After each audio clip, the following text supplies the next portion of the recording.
The Antares Explosion 2014. Northrop Grumman's Antares rocket, operated by Orbital Sciences Corporation at the time, stood tall on Pad 0A at the Mid-Atlantic Regional Spaceport. Its mission to carry over 5,000 pounds of cargo to the International Space Station aboard the Cygnus spacecraft.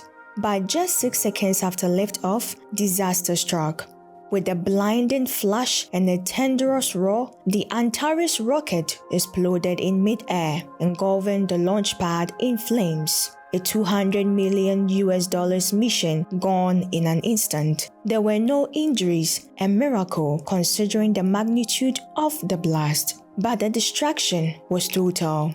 The launch complex was heavily damaged. Years of work vaporized in seconds.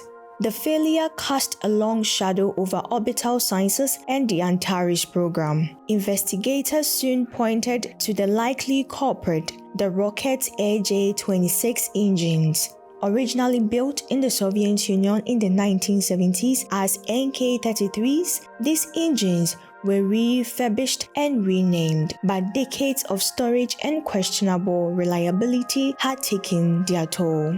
A terrible pump malfunction caused a catastrophic chain reaction, resulting in a loss of thrust and structural breakup. But the story didn't end there. Orbital ATK, later Northrop Grumman, quickly adapted, shifting Cygnus launches to ULA's Atlas V. Program recovered.